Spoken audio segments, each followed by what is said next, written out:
Voltamos com a nossa conversa com a pianista Chel Colombani. Bom, Chel, no primeiro bloco você falou um pouquinho da sua experiência fora do país. Você morou no Japão 4 anos, né? Como é que foi essa experiência? Por que você foi para lá?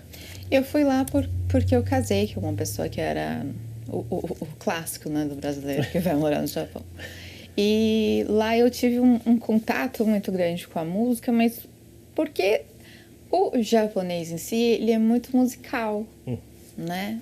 É engraçado que a gente pensa assim, né? Pensa em música japonesa, você pensa numa música bem estereotipada, né? Mas quando você vai a uma loja de piano, por exemplo, tem 20, 30 pianos lá para você experimentar. E naquela época não se tinha PDFs, né, de hoje em dia. Então tinha lá uma parede gigante com todas as partituras que você imaginasse. Então passava horas vendo aquilo ali. Era na estação de trem, era num shopping, era em vários lugares. E o mais interessante são os programas que eles têm extracurriculares dentro das escolas, que todo japonês, ele ou sabe cantar ou ele sabe tocar algum instrumento, porque isso é uma formação, né, da vida. Então eu percebi que um pouco da resiliência que eles têm, ou eu diria muito, vem da música, porque a música ela sempre vai dizer assim: você não é tão legal quanto você pensa, você não é tão esperto quanto você acha. Você tem vários objetivos a cumprir. Olha, tem vários obstáculos para você. Ó, chegou aqui. Eu costumo dizer aos meus alunos que é como um videogame. Você chega num estágio, tem um próximo step e vai.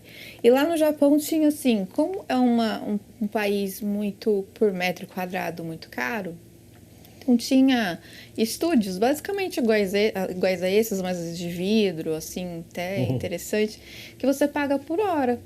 Para você tocar, para você estudar, se você não tem o piano em casa, porque é um apartamento, é pequeno.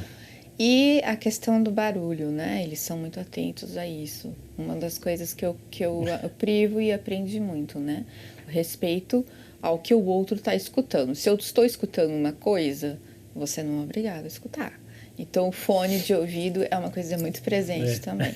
Mas é muito, assim, todo domingo à noite na TV estatal tem concerto, tem masterclass de professores gratuitos, né, nas faculdades japonesas de outros países que vêm fazer laboratório. Então é um país que a gente pensa que tem assim uma música estereotipada, às vezes até usa um pouco de uma escala pentatônica, uma coisinha assim, né? Mas não, eles são aficionados por ópera e por música erudita.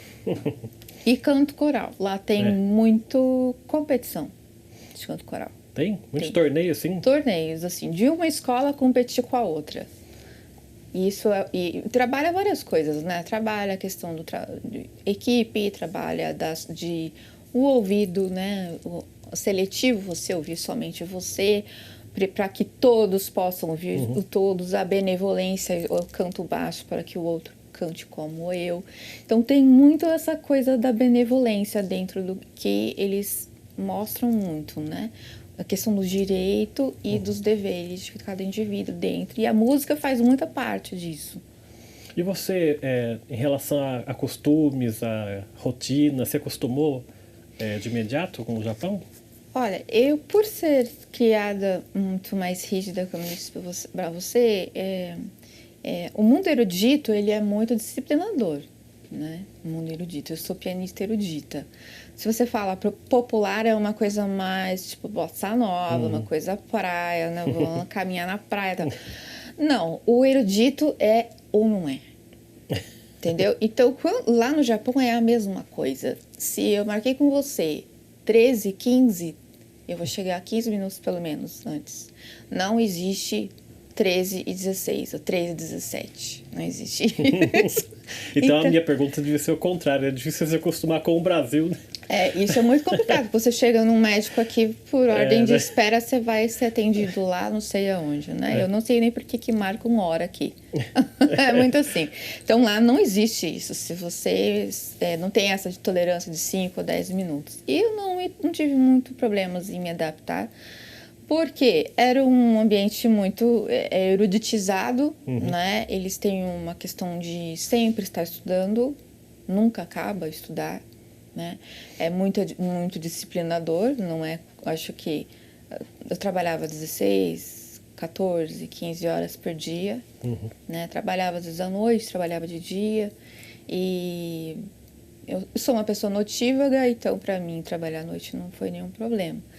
Em relação à culinária, não tem nada a ver com o que a gente trabalha aqui, né? Com a culinária japonesa aqui, lá é totalmente diferente. Pôr cream cheese num negócio de... Não, isso não existe.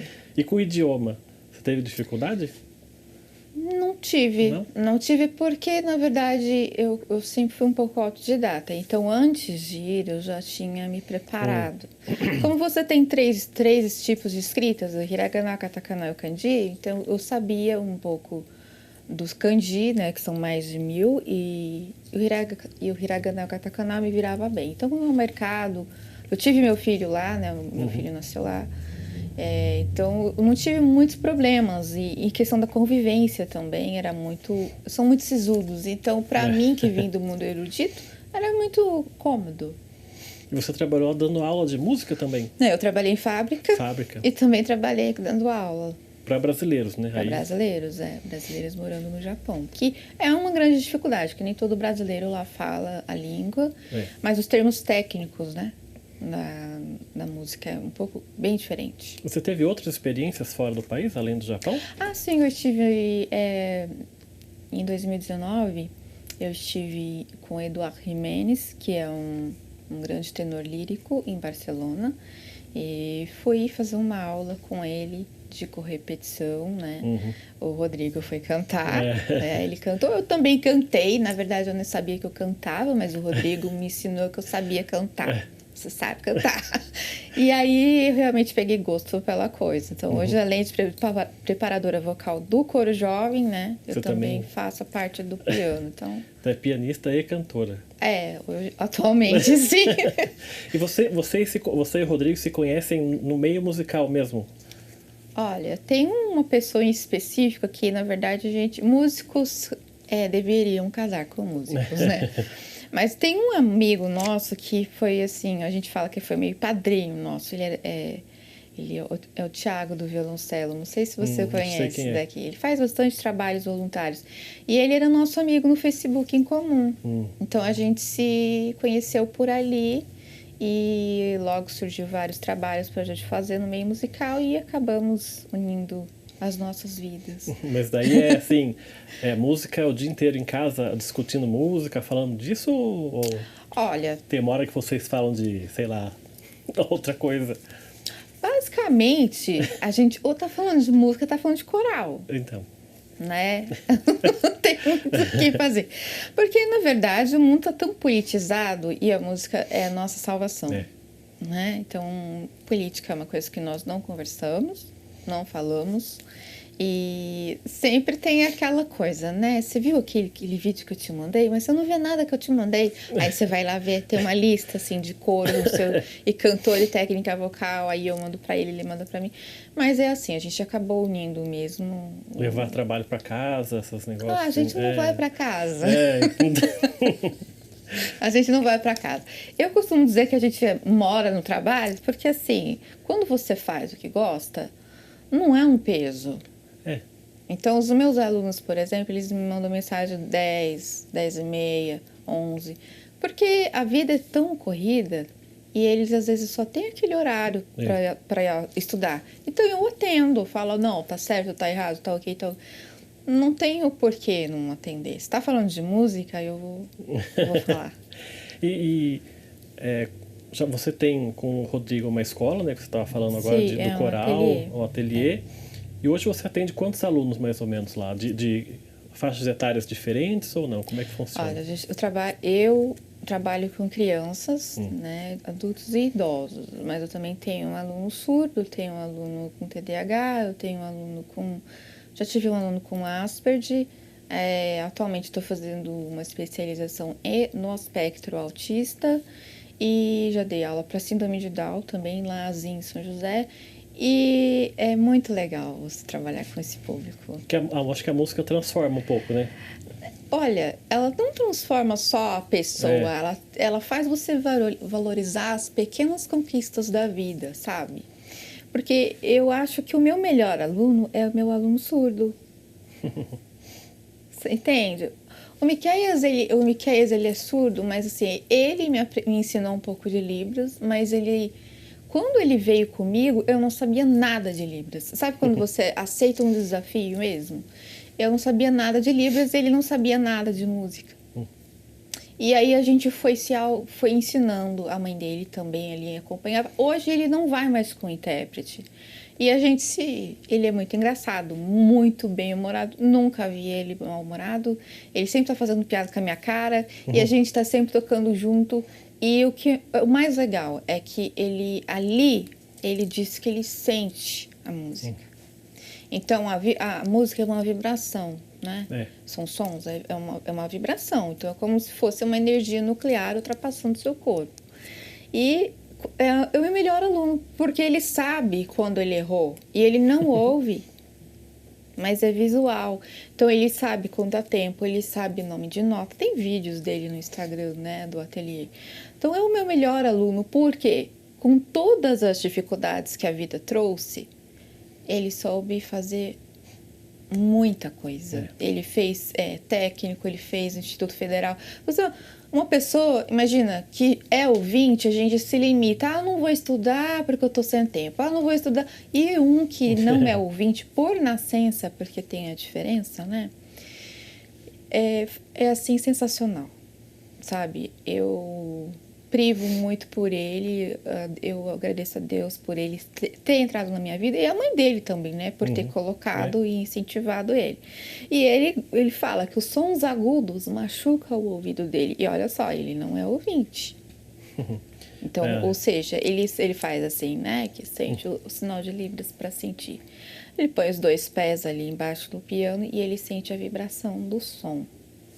É interessantíssimo. E eu imagino assim, você como professor ensinando, não só ele, mas os outros alunos que você disse, com síndrome de Down, agora está estudando no aspecto autista, para você também deve ser, além do desafio de ter que ali ensinar uma pessoa surda, mas depois ver a satisfação dele evoluindo do jeito que ele evoluiu, né?